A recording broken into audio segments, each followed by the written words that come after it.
probably wondering, what does Vulnerable AF mean?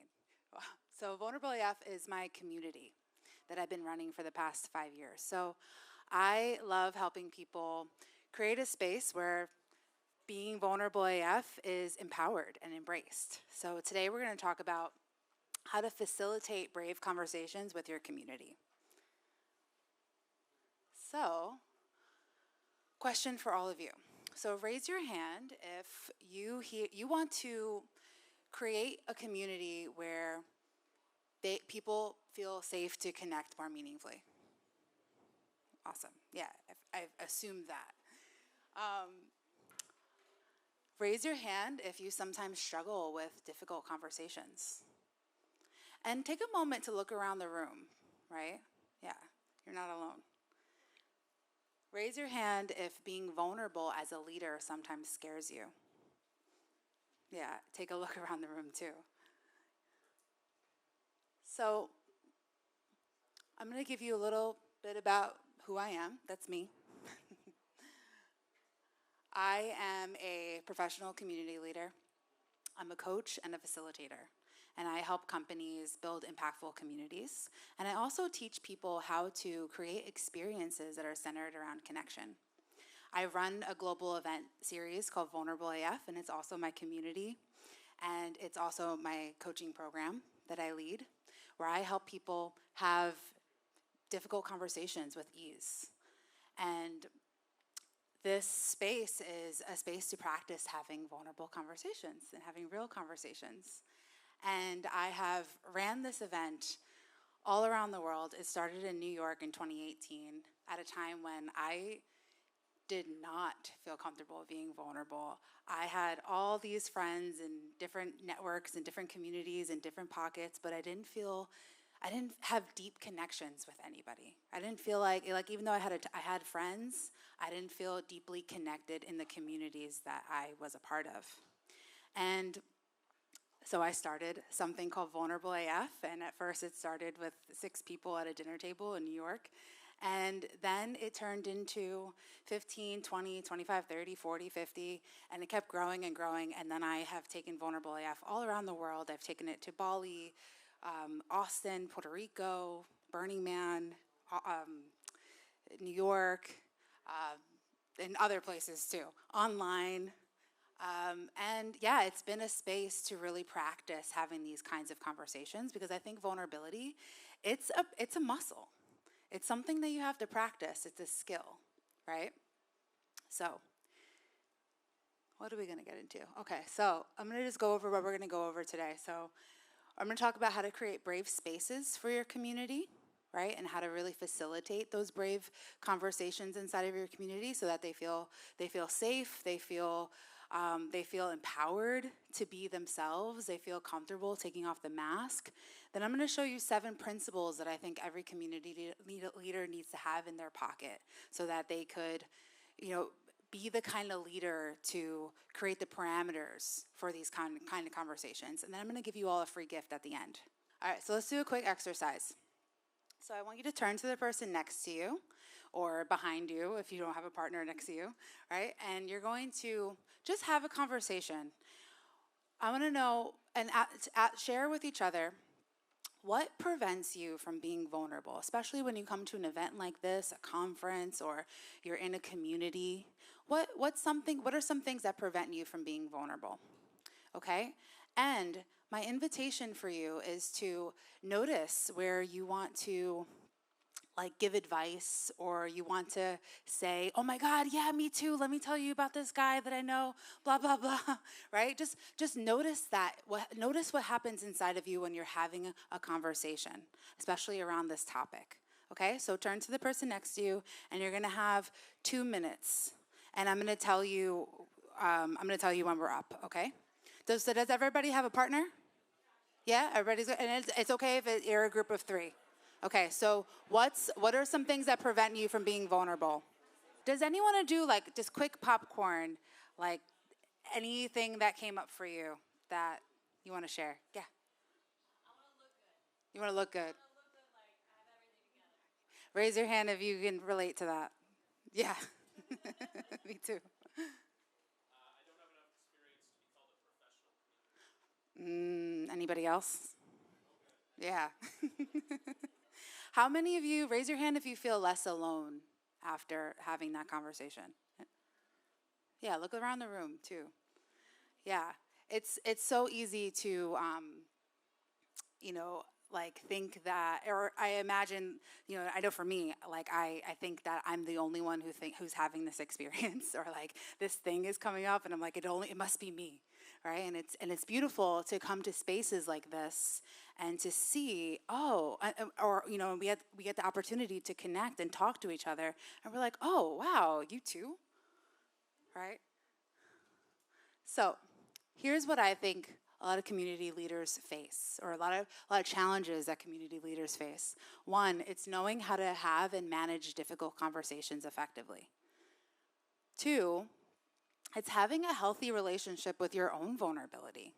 Right? So really checking in, like, what is my relationship to my vulnerability? What's my relationship to hard conversations? What comes up in me? And lastly is empathy and listening skills. And I've been leading exercises about listening and conversations and vulnerability for 5 years, and I'm still practicing learning how to listen. Like I still sometimes struggle with that, right? So it's a practice, and it's something to just become aware of when you're engaging, when you're connecting with people, or when you're checking in with people inside of your community, and like learning how to really listen, how to have empathy. Like it's a learned skill. So here is what I want to talk about. I think that vulnerability is led by example. Vulnerability being led by example, it's a mindset. It's something that you really practice and live into, right? So vulnerability being led by example means you having the courage to go first. So if you're leading a team, if you're managing a community, and you want people in your community to engage and connect and talk, you have to be the one to go first. People inside of your community have to feel comfortable that, like, okay, this is a space where I can share this thing, or I can be honest and real about this thing that's happening, right? Because it's being, there's an example of it inside of my community. And you being community managers or community leaders, you lead by example, right? If you're leading an exercise, you are the one who goes first. You might be the one who has to say the thing that you don't want to say, or that scares you a little bit, right? Because your vulnerability gives other people in your community to be vulnerable too.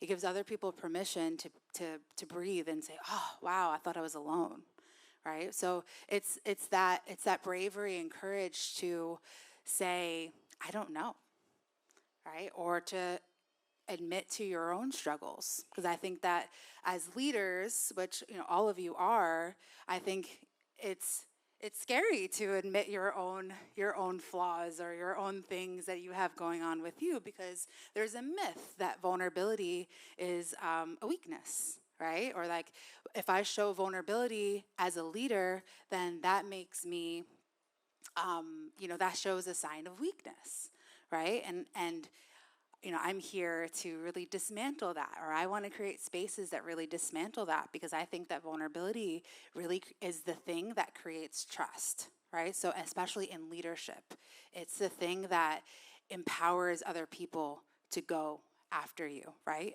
And it doesn't mean that, like, when you're a community leader or you're a facilitator, I talk a lot about facilitation.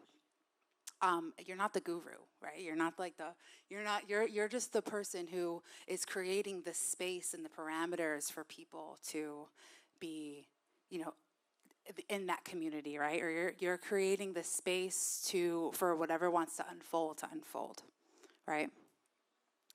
So I'm going to tell you a quick story. I'm going to talk about a time when I was a baby facilitator and Vulnerable AF was a little baby in New York, and I messed up. And I was leading it's not that I messed up, I had a big learning experience, and I'm so grateful for this experience. So I was leading a workshop, and I was leading an exercise where two people were connecting and using the power of breath with each other. And it's a really powerful and beautiful exercise, and it's also very vulnerable, right?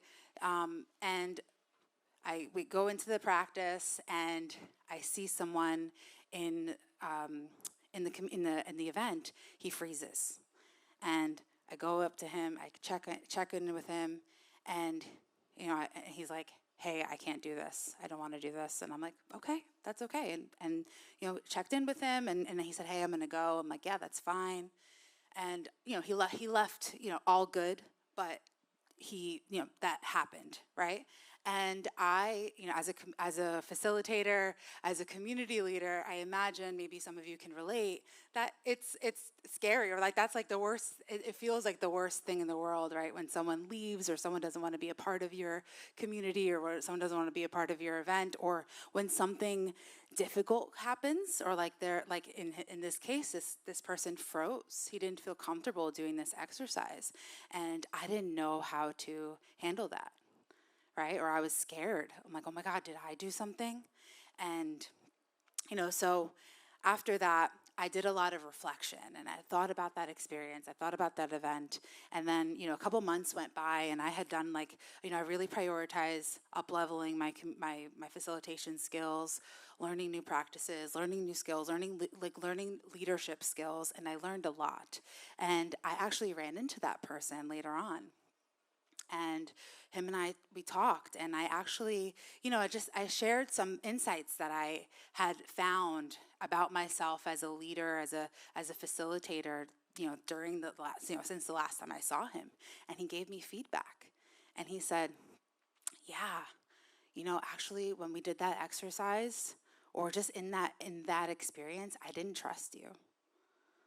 Right? And I was like, thank you for that. Yeah, and I know why you didn't trust me. Because I'm gonna show. This is what inspired me to come up with these principles that I'm gonna share with you, because I didn't have these principles, right? And yeah, I was like, yeah, and thank you for that. Like, I'm so happy that he gave me that feedback, because I got to receive that, right? And it makes sense that happened because because I didn't create the parameters in that experience for him to feel safe to take down his walls, or to for whatever he was going through. Because when someone's in your community, someone's attending your event, your in-person event, you don't know what's going on with them, right? You don't know what's going on with them in the background. You don't know how their day was like, right? So you really want to create parameters for people inside of your community to feel safe and comfortable being them, right? And something that if you guys know who Brené Brown is, I love Brené Brown. She talks about creating a brave space, instead of saying a safe space, creating a brave space, because you can't guarantee that someone's going to feel safe, right? Or you can't guarantee that someone's going to feel a certain way inside of your event, inside of your community, right? But you are creating the parameters for us to all be brave together, right? And we're building these skills. We're doing these skills together, right? We're practicing courage. So that's something that happened, and I learned from that. And I'm going to introduce you to the 7 principles. And the word is crafted. You'll remember crafted by the end of this. So the first principle is container building, and not that container, but you could think about that container when you're thinking about creating a container inside of your community, right? So a container is, a container, like container building, right? This is where you set up expectations. This is where you're setting up agreements. This is where you're letting your community know what's happening, what's going to be happening inside of your event, what we're going to be doing at this event. CMX did a great job with doing that, right? Like, they sent you emails, they sent you expectations, they told you where to go, they told you who's going to be here, how things are going to go down, right? Like you then you can come here and you're like, I can breathe because I know everything's taken care of for me. Right? Even as a speaker, I'm like, okay, I know I'm here. They told me everything that's going to happen. They told me where I have to go, how things are going to go down, and where to meet the person. And they're like, I can relax. I feel safe to be me with everything that I came with today, With even my whole morning, I was sitting in traffic and all the things that happened. I was like, oh, I know I'm going to be taken care of when I get there, right? So that's container building. And container building creates psychological safety too, right? So C for container. Next one is R for relatability. This is a big one.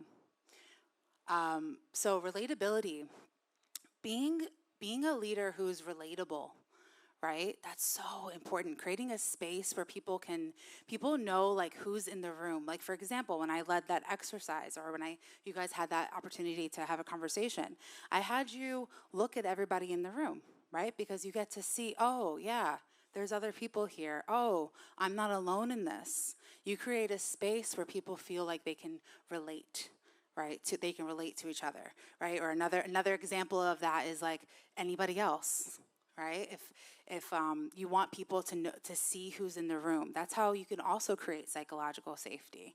Like, oh yeah, right? And also as a leader, you want to be relatable, right? Be yourself. I know as professionals, we think that we might have to put on some mask or, show up with armor in order for people to take us seriously, right? And I think that a leader, a community leader who is just themselves fully is someone I want to connect with and who I can relate to, right? So for example, like, I'm a Puerto Rican woman from New York, and when I meet another Puerto Rican or I meet another person from New York, I'm like, oh yeah, like you get me. Like there's something like I'm like, oh, and I automatically there's like this like, I can relate to you, or like we can relate to each other in some way, right? Or like, oh, they have that, they must have that grit that I like, right? And so as community leaders, as leaders, you want to share that, like be you, share that thing that is just a part of you, right? And then I think that whoever is inside of your community will relate to that because you're being you and you're creating a space where people can also be them. So next one is authenticity. That is a big, big one. I mean, we talked a little bit about this already, but your authenticity is a superpower, right? Like I said, there's a big myth going on that, there are people where they think that vulnerability is a weakness or it's not something that you should show to your community members. And that's not true. Being able to be that leader who is authentic, who is honest about what's going on in their life, right? And it's not, and like, right, you don't have to, I've been on a journey of building my new relationship with vulnerability where, I used to share everything about my life on social media. And I've dialed that back a little bit lately because like, some things are just for me, right? Some things that are happening in my life are just for me. And then there's some things that are happening in my life that I want to share with my community because I know that it would be really valuable, or I know that this might serve them in some way, right? So being that leader who is willing to be authentic, willing to be honest, willing to be real and share that thing that might scare you, right? Or might be scary to share, but it would deeply serve your community, right? Or it would help others, right? And you also want to when I say being authentic, it's like creating that space in your community for others to be authentic, right? So like you sharing that thing first creates that ripple effect. Okay, so A for authenticity. Next is feedback. This is a big one. So going back to that story, that participant, he gave me feedback. And I'm so grateful for that because that really showed me like how to step up as a leader, how to create these kinds of spaces in my community, in my workshops, where they do feel comfortable to explore their edge or to do something that's a little scary because they trust me as a leader and they trust that I can hold them through something difficult, right? And going back to what I said in the beginning, really making sure that you're discovering what's your own relationship with vulnerability. How do you currently handle hard conversations? Do you run away from them? Do you avoid them? Do you lean into them? Are you curious about them, right? And it's scary, right? Because you're like, I don't know what could happen. But it's being brave to lean into those conversations, to have those conversations as opportunities to learn, right? Feedback is an opportunity to learn. And you want to be a community leader who creates a space inside of your community where feedback is welcomed, right? Making that known that feedback is welcome. Or like, I know after my events, I always ask for feedback. I send out a survey and I ask for feedback. And I also I don't just send out surveys, I also connect with my people. Hey, how was this experience for you? Or hey, like, I noticed something in here. What happened for you, right? And just being willing to have those hard conversations with people in your community, or maybe people who you notice haven't been engaging in a long time, checking in with them, hey, and asking for feedback, right? If they're open to it. So feedback is so, so valuable. Next is trust. This is so important. You want to, everything that I talked about is what creates trust. And, this is when there's trust inside of your community, when there's trust with your members, they will feel more comfortable like sharing and being themselves. I remember, I'll tell you another quick story. I was leading a vulnerable AF workshop in New York, and a participant that he would often come to my workshops. He gave me a compliment in front of people, and it was really hard for me to receive. So I deflected it, and I was like, no, I'm not that. And someone in the group said, oh, what do you have about this word? And I was like, in front of everybody, I'm like, I don't know, actually. I'll get back to you. Let me think about it, and I'll get back to you. Because that was really true for me. I didn't know, and I had to sit with it and think about it. And then the rest of the workshop went on, and then at the end, I got it, and I recognized it, and I said, hey, and I said it in front of everybody because because this is what I said in front of everybody. Like, hey, Natalia, I want to tell you, you know what I realized? That was so vulnerable for me to receive in front of people, and I didn't believe that I was actually that thing that he said I was, and it was really hard for me to receive. And I said that in front of everybody, and that woman, she came up to me at the end, and she was like, hey, I actually trusted you so much more when you said I don't know. Like, thank you for saying that. Thank you for being honest. Right? So it's like being willing to be okay with mistakes or not knowing the answer. Trust. And then the next one is empathy. This is a big one. Really knowing, and this is a skill. This is a skill to practice. I was on the plane on the way over from New York to San Francisco yesterday, and I was eating a sandwich, and it I was almost done with it, and it fell all over this lady next to me. And I dropped it, it fell on the floor, and it was like a pretty sucky moment, right? And I loved what this woman said to me. She's like, oh, I hate it when that happens. And I was like, oh, I felt so moved by that, because empathy is not sympathy. Empathy is, I'm willing to sit with you in this, right? I'm here with you, right? She's just and I was like, oh, thank you for that. It made me feel, it gave a sucky moment. It made my sucky moment feel more okay. Oh, she's been there too, right? So yeah, really having those empathy skills. And like I said, empathy is different than sympathy. It's like sitting with someone in their mess. Being like, hey, yeah, I'm with you. I get it. I've been there too. Or like, girl, I know. So that really having that attitude of approval, right? If someone shares something, and also creating that in your community, that's an agreement that I set in my vulnerable AF workshops. The attitude of approval, meaning someone in your community, someone might say something that you disagree with. I might say something that you hate, right? And that's okay.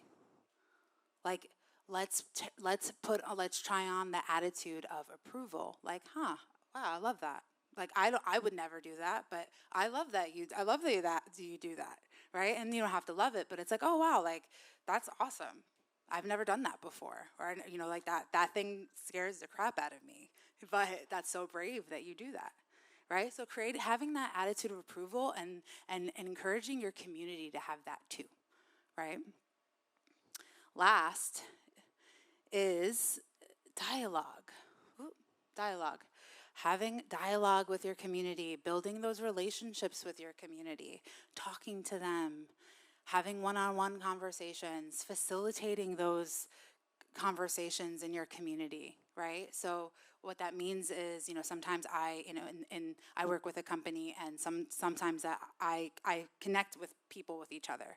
So facilitating those conversations and being curious with people in your community, being curious with the people who attend your events or people who have attended your events, having dialogue in your community, because especially if you're doing in real life events, or if you're doing online events, or if you run an online community or an in-person community, it's so easy to just get stuck behind the screen, right? And to not have those conversations, to not connect with each other. You really want to prioritize building those relationships, facilitating those conversations, being really curious is so big.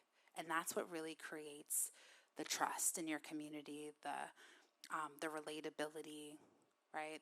That even the bravery to give feedback, right? Because, oh wow, you connected with me. You're reaching out to me personally. You are asking me a question out of curiosity. Wow, I feel more safe with you, or more comfortable to drop my walls, or to connect more deeply with you. Like that woman who, I dropped my sandwich on. I was like, and we talked for a little bit too. But I'm like, wow, I would just keep talking to her the whole time, because I was like, oh, I feel like I can be a total sad blob with her, and she would accept me, or she'd be like, yeah, like love. She would listen. She would hear me and listen to me, like if I had that connection with her. And that's what you want to do too. Like I tell my participants in my workshops, I'm like, hey, everything I say is an invitation. You could be a sad blob and like sit in the corner the whole time, and that's totally welcomed. However you are works. So really letting your community members know, however you are works. You don't have, or I tell people, hey, especially depending on the context, like Vulnerable AF, it's more of a connective community. Sometimes I run mastermind dinners for founders and entrepreneurs. So, maybe you do talk about work. But at Vulnerable AF, I say, hey, leave your resume at the door, right? And it's like creating that space for that, right? So that is the 7 principles crafted.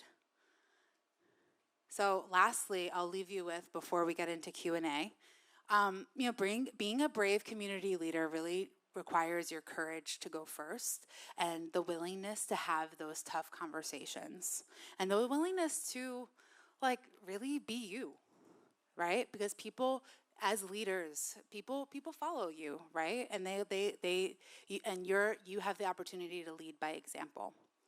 So that is it. If you would like to connect with me, I'm very active on Instagram. That's my Instagram. You can follow my website, veronicakaulinis.com.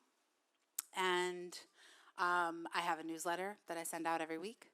And yeah, I'm curious to know if you have any questions. And I'm going to give you a free gift, actually. I'm going to actually let you connect to the free gift. So I have a 7-page guide. It feels like a Bible to me. It's the Brave Space Facilitator Guide. So it's a guide that shows you how to facilitate an experience from start to finish. So I talk about the arc of an event, conscious leadership skills, and authenticity. So I really show you like how to set up an event from start to finish, and how to also take care of yourself as a facilitator. So we have a couple minutes for Q&A, and I'd love to answer some questions if you have. Yeah. I'll come to you with the mic. Okay. I got one right here, and then I'll come to you. Hi, my name is Wen, and I work at a company where we are trying to make finance a safe space and really non-judgmental, because it's so rooted in just shame and self-judgment and group judgment. And in creating a community, I was just wondering how in this space you can create this like calm environment, but also keeping like legality, especially with if they're talking about not just their own personal finances, but they're talking about their company's finances and their struggle with this, that. Do you have any experience with kind of navigating that route of it? Because it's obviously such a stigma around finances, that having that safe space is so important and so valued, but also keeping in mind people want to kind of keep their information somewhat privatized to a certain extent. Yeah, totally. So I work with a company. I work with a pharmaceutical company, actually, and I work with an internal community, and a lot of them have that issue too. Like they're like scientists and researchers, and they share a lot of their personal work that they work on. So they're scared to share it inside of this community that, where it's like a knowledge sharing community. And I have that. And here's the thing. Like, so the first thing you really have to think about is like just knowing that people might be scared, and like letting them know, like, yeah, I get that. Like having that empathy muscle of like, yeah, I get that. That makes sense, and I understand that you're scared about that. And here's how to go about that. Like with my company, I give them ways to make their own choices around it. Like, hey, yeah, if you share this thing on this platform, everyone will see it. But if you just want to share certain part, you don't have to share all the things. You can leave out some things. And here is how you can do that. Here's what some other people have done to avoid sharing all the things, right? And like giving them options. Like, hey, people love options. Instead of just you being like, this is the thing, this is how it goes, you say, hey, here's a menu of options. Here's how other people have gone about it. And I understand that that's scary. And I understand that, like practicing that empathy muscle, knowing what they're afraid of, and the deeper, there's always something deeper, right? They're afraid. Maybe they're afraid that they're going to get fired. Maybe they're afraid that someone's going to steal something and then they're going to get in trouble and lose their job. Like that's a deeper thing, right? So it's like speaking to their fears and like letting them know like it's okay, and here are ways to go about it. Here's how other people have done it. So like walking people through something, right? Is that helpful? Okay. Yeah. Hi, my name is Tilda, she, her pronouns.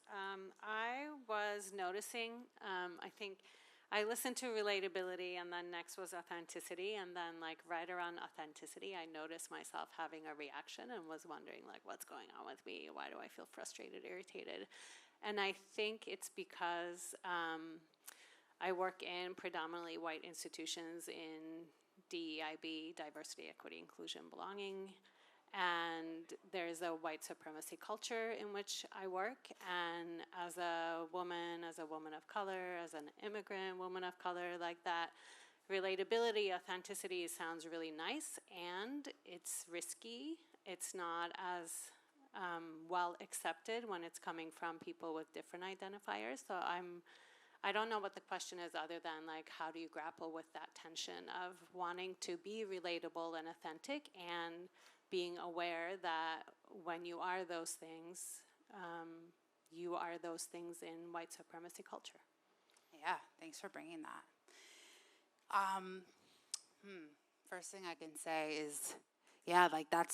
All of that is true, and I think that going back to these pieces, like the acronyms, right? It's like having that awareness of how to have these conversations, or how to even create a space for these kinds of conversations. And really, like, the main premise behind all of this is like knowing how to have these difficult conversations when they arise, right? So yeah, like it's here, and it's like creating that space, like I said, like going back to container, like the container building, like depending on what your community is or what the intention behind it is, like really letting people inside of your community know like how they can go about certain things, or like being someone who is a leader in that. Like, hey, here I'm here, and here I'm going to help you walk through these difficult situations or these difficult conversations.